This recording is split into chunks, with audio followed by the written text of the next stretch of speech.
এটা আমার দ্বারা ভুল হয়েছে, তার রেকর্ডিংটা আমি করে ছেড়ে দিয়েছি, এটা তার সাথে আমার একটা ভুল হয়েছে। তার বদলতে তার কাছে কিছু এই ভিডিও এগুলি মোয়াজ পাঠিয়েছে আমার এক্স হাজব্যান্ড, ওর শত্রুতা করে।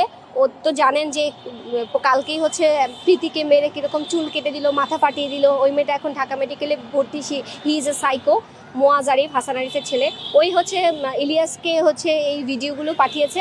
ইলিয়াস ভাই আমার উপরে বিরক্ত হয়ে এই ভিডিওগুলো ছেড়ে দিয়েছে। ইলিয়াস ভাইয়ের সাথে আমার ব্যক্তিগত কোনো রকম কোনো খারাপ সম্পর্ক নাই, কোনো ইয়ে নাই। উনি বরং আমাকে শুরু থেকে 2021 সালের 22 সাল থেকে উনি আমাকে সাহায্যই করেছে, আমার কথা শুনেছে। তার সাথে আমার অনেকবার কথা হয়েছে, পিনাকিদার সাথে কথা হয়েছে।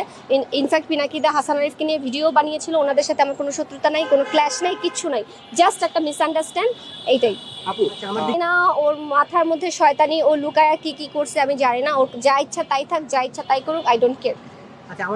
একটা মেয়ে, এই যে আমরা আজকে যেটার জন্য প্রতিবাদ জানাচ্ছি রাজুতে, মেয়েটা গণধর্ষণের শিকার হয়েছে।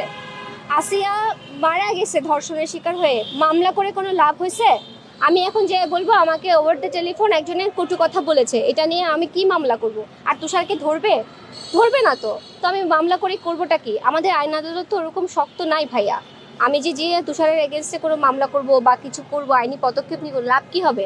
আমার দল, আমি যেই দলের মধ্যে আছি, আমি যেই দলের জন্য এত কিছু করেছি আপনারা জানেন। আমি 29শে ডিসেম্বর যেদিন 16ই ডিসেম্বর আমার বাচ্চা যেদিন কিডন্যাপ করে নিয়ে যায় হাসান আরিফ, তখন আমি এনসিপির 16 ডিসেম্বরের প্রোগ্রামে সেই দলের জন্য আমার বাচ্চা হারাইছি, সেই দলের জন্য আমি মাথা ফাটা নিয়ে, আপনারা দেখবেন আমি অ্যাক্সিডেন্ট করেছি, সেই মাথা ফাটা নিয়ে আমি আন্দোলন, মিছিল, মিটিংয়ে সমস্ত কিছুতে অর্গানাইজ করা, মানুষজন জড়ো করা, এই যে ছাত্রলীগের যে প্রোগ্রামগুলো হলো সবগুলো প্রোগ্রাম কাভার করা, এতগুলো মানুষকে আয়োজন করা, নিজের টাকা খরচ করে, নিজের আয়কৃত কষ্টের টাকা খরচ করে মানুষজনকে নিয়ে এই এনসিপির জন্য এত কিছু করা, সেই এনসিপি আমার জন্য দাঁড়িয়েছে, এখন পর্যন্ত একটা কথা বলেছে।